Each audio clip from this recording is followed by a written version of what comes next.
Test, test.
All right, we'll be starting here in just a couple more minutes. Thank you for showing up a little early. I think I've got all the quirks worked out. My microphone wasn't working a second ago. I did put my cellular phone in the chat or the announcement, so if you need to ask questions during the chat or during the lecture, you can do that as well. We'll be starting here in just a few minutes.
We'll give everybody just a couple more minutes.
One more minute.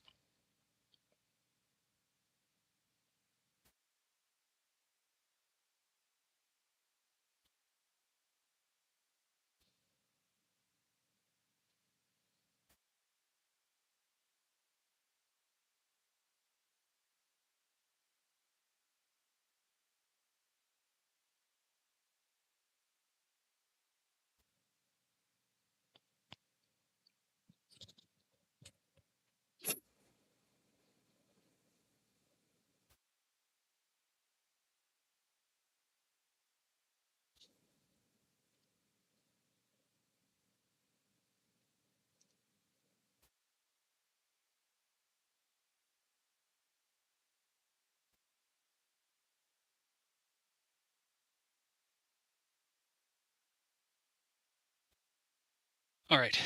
Good evening, ladies and gentlemen. Welcome to the first lecture for MIS, Management Information Systems. This is the 8-week class. My name is Dr. Justin Thornton, and I am welcoming you. Tonight, we are going to cover chapters 1 and 2.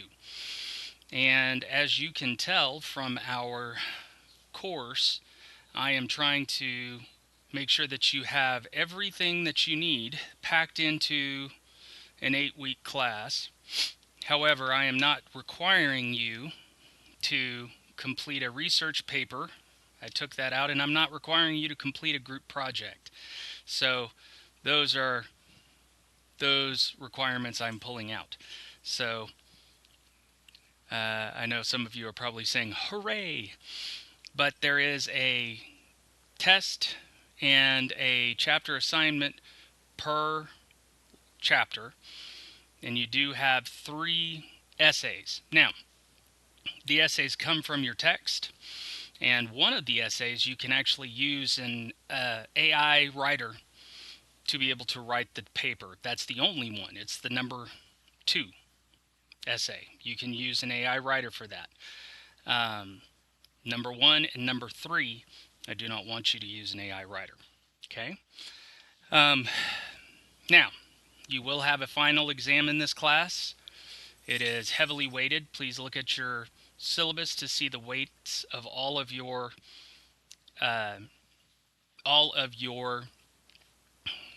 different assignments. Now, some of you may notice that I did not put due dates on any of your chapter assignments, but I did put due dates on your tests. Tests I will not accept late. They go past being late. Sorry, I'm not going to open them again. Now, when you get your homework turned in for those assignments, if you want to move faster, fine. Okay? If you want to turn your assignments in after the fact, if you want to turn them all in, turn in 5 chapters at a time, fine. This is an 8-week class. If you fall behind, that's on you. I will tell you that I will not be very happy if you turn in 8 weeks worth of assignments on the last night. You and I will be on the phone the entire time I'm grading. Anyway, I digress. We have 2 chapters to cover tonight. I do want to remind everybody that if you have questions during the lecture, the YouTube chat is too slow. So I have disabled it. What I ask you to do is look at the announcements in our Blackboard class. I have put I have put my cell phone number there. And if you have a question, please, please, please ask me a question via my text messages. I have my cell phone here, and I will keep an eye out for any questions there. Okay, now let's get started. So, using MIS, what is the importance of management information systems? Well, management information systems, let's talk about it from an employer's point of view. What does an employer want? What do they look for in an MIS person? What do they look for when they're hiring someone for an MIS employee? Well, they want somebody that's a self-starter. They want a team worker. You know, they need somebody that has good ideas, asks questions, pulls their own weight. Well, that sounds just like a good employee all the way around, doesn't it? So I always get a lot of questions when they go, well, why do we have to look at that for a team player when that sounds just like a good employee no matter what? Well, think about it like this. MIS needs somebody like that because the digital revolution changes everything.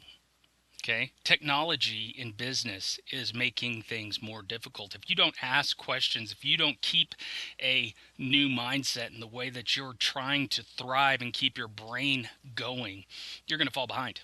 Okay, older generations are not finding it successful, and I have seen this in my career. I've seen people that would rather retire early than learn something new. For instance, worked in a hospital organization for 11 years, and I felt so bad because for this one doctor, his brilliant man, brilliant doctor. But he was, number two pencil, big chief notepad kind of doctor. He wanted it on paper. He wanted to do all of his notes himself.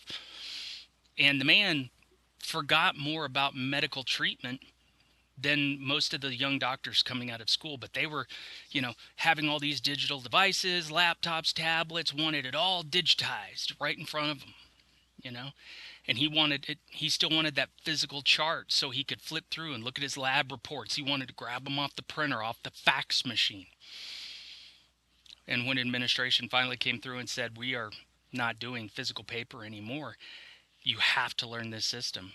Instead of choosing to learn the system, he retired. And they lost that mentality. They lost that beautiful mind, that beautiful history, and that knowledge from that doctor.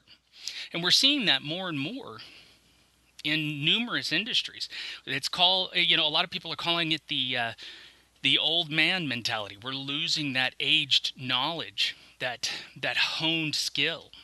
Okay, with this digital revolution, yes, we have these tools, but we're losing that growth knowledge because they're not transferring it down. It's kind of scary when you think about it. Now, in MIS, there are some very important things that you need to know. Okay, there are forces that are pushing evolution. Okay.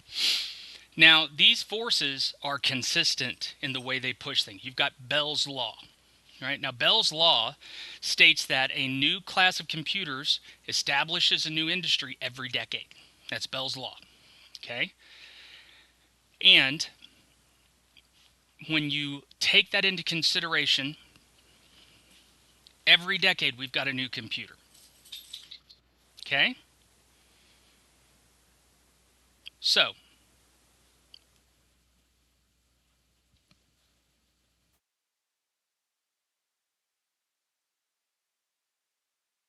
that my video is doing okay because it looks like it might have just rewound a little bit. Hopefully not.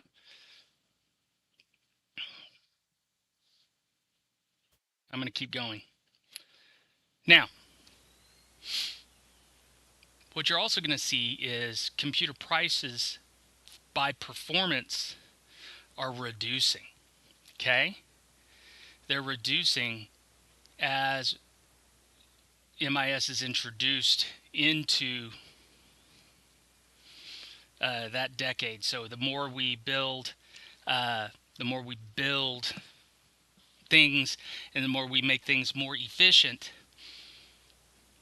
the cheaper they're getting. So as you can tell, price per performance ratio of Intel processors here. Processors in 96 were $110.73 price per million of transistors, to where in 2020 they're 0.02 cents. Okay? So now you see the price of increased value of networks is going up. So the value equals the square of the number of users connected to it. So V equals U squared. Okay? Now, the other fundamental forces are Moore's law, Metcalfe's law, Nielsen's law, and Kreider's law, right? Moore's law is one that you'll hear quite often in numerous classes as you move forward, right?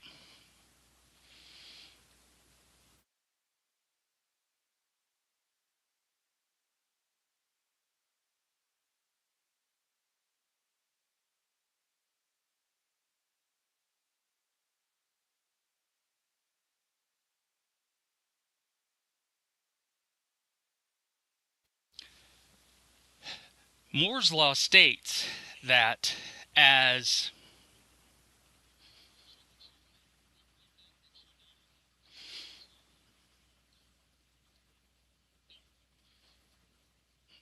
sorry, I wanted to make sure that we were caught up on my slides, because one of my other presentations here says that I've got two screens here showing what we're doing. One's way behind, the other one's not. So I apologize. Moore's law says that, integrated chips doubles every 18 months. Well, so the chips in these computers double every 18 months. But if you look back at Bell's law, we get a new computer, platform every decade. Well, then you got Metcalfe's law. The value of the network is equal to the square of the number of users. That's Metcalfe's law, right? We talked about that a second ago. Network connection speeds for high-end users will increase 50% per year. That's Nielsen's law, okay?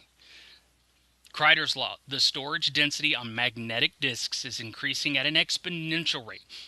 These are prevalent in our society today, okay? Now, you'll notice that the price of storage capacity per gigabyte shows on this graph is falling, okay? From 1995, price per gigabyte is at almost $800 in 1995. To 2019 is at 0.03, all right? Now, and I agree with some of this, okay? Depends on what type of storage you're talking about, right? Because we are a data-driven society. Now, as we are moving forward in MIS and looking at it from a school of business, right? You're going to realize that they call this the most important class in the School of Business, because you will learn, number one, how technology fundamentally changes business. And that is true. When you introduce technology to business, it fundamentally changes. And then you're going to learn why executives try to find ways to use new technology and create a sustainable competitive advantage. That is true. We have to find the niche, however you want to say that word. Executives want to find that little loophole where they can say, this is mine and nobody else knows how to do it. Now I can capitalize on it. And then we're going to assess, evaluate, and apply this brand new tech in business. And that's mine. And then we're going to want to know how to use the knowledge needed by future business professionals. So not only do we want to find the tech, we want to use the tech, we want to make this area of business ours. We want to make sure that we're on the new edge, maybe not the cutting edge, but we're out there, okay? Now, Bell's law. Remember, we talked about Bell's law, a new computer system every decade. Today's highly successful business could be bankrupt quickly because technology changed, and it didn't. Think about Blockbuster. Blockbuster was left behind by Netflix, by streaming systems. They couldn't keep up. They tried, but they couldn't. 2004, Blockbuster had a $5.9 billion revenue. By 2010, Blockbuster was bankrupt. So within less than 6 years, They lost almost $6 billion in revenues. Now, high-speed network connections and streaming video changed the competitive landscape. So within less than 6 years, they lost $6 billion in revenue from high-speed networks and streaming video services. Now, Moore's Law, Metcalfe's Law, and Kreider's Law, they're driving processing, storage, communication costs to essentially zero. Any routine skill can and will be outsourced to the lowest bidder. We're seeing that now. Okay. Now, we see some of it coming back. Problem is we do not have enough people to fulfill the jobs that are necessary to bring it back into the United States. All right. What skills will be marketable in your career or during your career? Well, with rapid technology change and international competition requires skills and ability to adapt. Favors people with strong non-routine cognitive skills. Well, my suggestion, security. So you need to be abstract reasoning, systems thinking, collaborative, and ability to experiment, but you also need to have a security mindset in all of those things. That's where you need to be focused, in my opinion. Now, we're going to jump ahead here a little bit. Okay? Oh, yeah. Okay, so we're done with chapter 1, I think. No. What happened here? Okay. So, how can you learn non-routine skills? Well, abstract reasoning. You have to learn the 5 components model, which is the 5 components of the IS model. You have to learn how to create data models and how to make process models. This is all something we're going to be talking about in future chapters, right? Systems thinking. Well, you're going to discuss and design, draw. You're going to critique other systems. We're going to interact with each other like you are going to be the CEO, the CFO, or a consultant thinking about how systems are going to work for a company. And then you're going to try to come up with a different situation and say, this isn't going to work. Is this going to work? How can I make this better? Or if I try to do something, is this ethical or not to try to make money off of you? Good business ethics and build off of those situations. And then collaboration. You have to be able to take your mindset and build off of ideas with 2 or more people working together and achieve a common goal, right? Those collaborative skills can help design an information system. You cannot look at an information system and design it adequately without having other people assist, okay? If you try to design an information system by yourself, you will fail. You have to have input from somebody else because logic, strategy, design, those things take groupthink. They do. Because if I were to sit down and ask you to define the words logic and right, wrong, correct, each person would give me a similar answer, but not an exact answer. And that should tell you that everybody needs to work together to come up with a collaborative answer, right? And when you come up with that collaborative answer, then you know that is how you should work together to design and illustrate and build an information system. If you can't come up and work together to create that, then your system is not going to have a unified goal. Now, you need to also have an ability and will to experiment. Okay?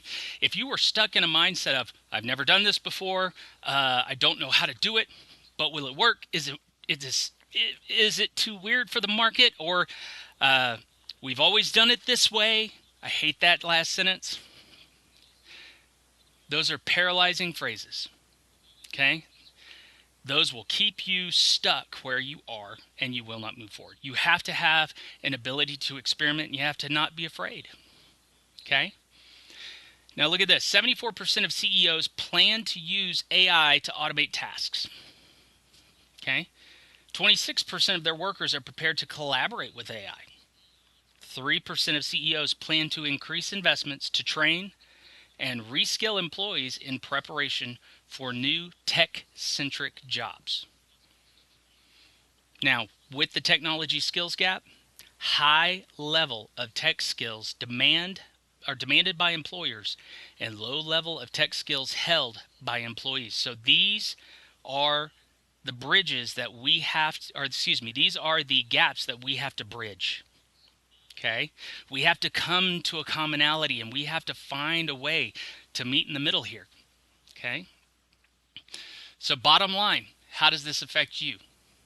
Well, you have to have a background, or this gives you background that's needed to assess, evaluate, and apply emerging technology and information systems, right? You need to have marketable skills. And now you are aware of well-paying, high-demand MIS-related jobs. Okay? So what is MIS? Well, it is the management and use of information systems that are utilized to help organizations. And of course, IS, information systems. And this definition you're going to hear every chapter. They're going to reiterate it every time. And I believe there is a visualization. Yeah, there's a visualization in a couple of slides. The assembly of hardware, software, data, procedures, and people. Okay? Just like that. Hardware, software, data, procedures, and people. It's the 5 components framework, right? Now, the management and use. You develop, maintain, and adapt. Okay, we've talked about that. Develop, maintain, and adapt. You employ the system. So, for example, they say backing up data, right? Okay, so here is the 5 components framework, right? So, information technology, IT, products, method, intervention, standards. So IT develops a new IS. IT components equals hardware, software, plus data. IS is the IT plus procedures plus people. Okay? Now, let's get back over here because I want you to see this. Now, here is another breakdown of the 5 components model. So, actors is the hardware and people. Instructors are the software and procedures, and the bridge is the data. The computer side is hardware, software. Human side is procedures and people. Okay, this is a great illustration slide for you to refer back to. And as we utilize this 5 components model in every chapter, and I'm not joking, every chapter we'll refer back to this. It's a good thing to refer back to. Okay, so, all right, I think I have beat that one to death. So, what is the difference between information and data? Okay, information is derived from data. Data is raw. It's raw facts. It is not usable to have meaningful context. Once data is processed, then it's information. You can use it for decision-making capabilities, right? So, if you look at this information here, so I can show you net income and stock prices if I just showed you a list of raw data. Wouldn't mean a thing to you. But once I put it in this report format and give you a title on it and give you actual numerical values on the X and Y, now I've turned it into information that you can use to make a quantifiable decision. Now it's information. Okay? So, sorry, I thought somebody asked me a question. Just a minute, I heard my phone go off. I want to make sure nobody asked me a question. Okay. So, necessary data characteristics. It's accurate, timely, relevant. It's relevant to context and subject. It's just sufficient, and it's worth the cost. Okay? So, all right, we're going to skip the 2031. I meant to take these out. So we're going to go over to chapter 2, strategy and information systems. All right, so now we finished chapter 1. Let's move over to chapter 2. Okay, so organizational strategy, or as some of us like to say, strategery. If y'all are old enough to remember when George Bush Jr. was president, he would say strategery. Genius. Sorry, I digress. Now, how does an organizational strategy determine information system structure? Well, if you are building an organization to do a certain thing, it's going to determine how your software or hardware or information system is designed. I know I'm repeating myself here, but the 5 forces model, see, I told you every chapter. If you are wanting to build a system that is used for bargaining power of customers, okay, to prevent threat of substitutions, which means that you're protecting yourself from other companies coming in and doing what you're doing, okay, bargaining power of suppliers, keep your suppliers from being able to say, you're going to pay us more because we're the only ones that can provide this product to you, and threat of new entrants. You have this niche, but you forgot to get your copyright or your patent, and then other people can come in after you've made all the discovery and you've spent all the money to do your R&D, and then they can do it a little bit cheaper because you've made all the investment, but they're going to take your idea. And then you've got rivalries, right? So 5 forces model is going to help you determine industry structure, right? So now comes the Porter's 4 competitive strategies. So you've got the cost, differentiation, industry-wide, and focus, right? So how does analysis of the industry structure determine competitive strategy? Well, if better product service across the industry, if your differentiation and focus, then you're going to come down and over, right? So better product service within an industry. So this is like an XY, okay? So cost and industry-wide in the green, lower cost across the industry. Industry-wide and differentiation, better product service across the industry. So you can do that together, right? Cost and focus, lower cost within industry segment, differentiation and focus, better product service within an industry segment. So utilize this as you're working through, okay? Now, Figure 2-6 is a drone manufacturing value chain. So as you are looking at the value chain, okay, it's giving you all of the different sections as you're working through to show you the value chain, right? Acquire the parts, produce the drone, ship the drone, right? And then who's gaining the value? Manage your supplies relationship procurement, investigate new design technology, right? And then how is that coming out to a value? Margin equals value minus cost. So you can use this to see where the value chain structure is coming from, okay? Now, competitive strategy in the value chain, you're going to look at your primary activities, right? Inbound logistics, operations manufacturing, outbound logistics, sales and marketing, and customer service. So, how do you look at generating the processes for generating value? Okay, again, we have the inbound logistics, manufacturing, outbound logistics, sales and marketing, and customer service. Okay, so you see that you have the raw materials database and the finished goods database, right? Then you have 3 different processes. You have the blue, materials ordering process, the green, manufacturing process, and then the brown, sales process. Well, where can you find efficiency in this process, or in this business process, right? Where can you generate value? Okay, if you move the database over to outbound logistics and you create a demand query through manufacturing back over to inbound logistics, now communication goes all the way back to inbound logistics, to where once the vendor makes the request, all materials, when the customer makes a request, all materials go back to the raw materials.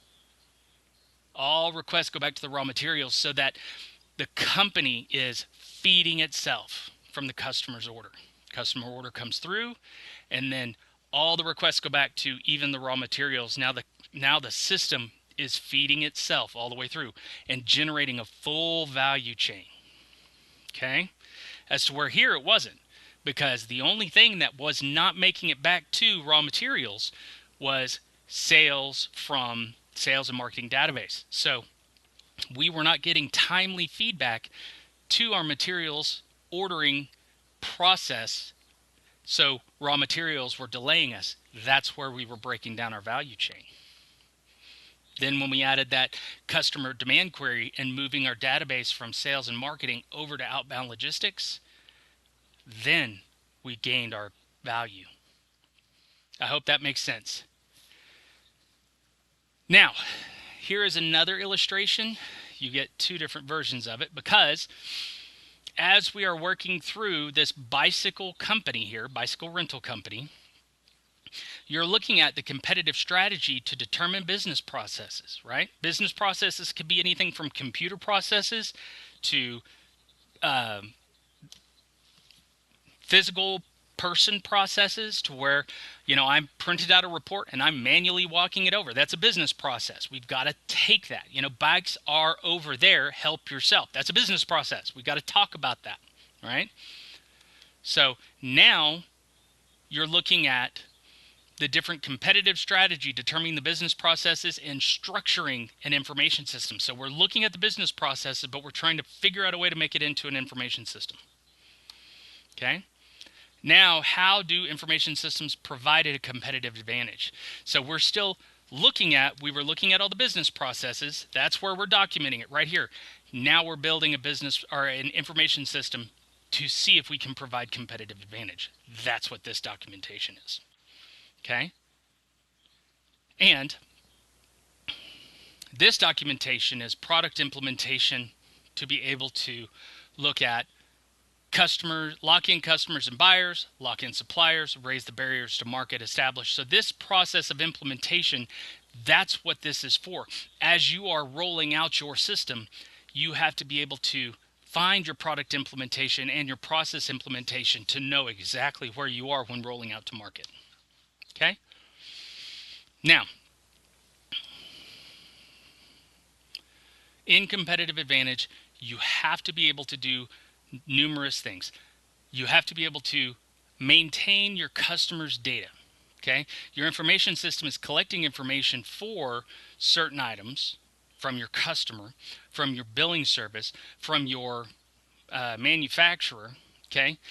But your package and information delivery system, which is an entirely separate area of your organization, is also utilizing that same data.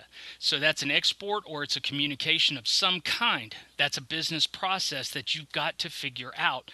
You've got to document it, interface it somehow, right? So that is a thought process. That is a communication. That is something that you have to work with the customer to select.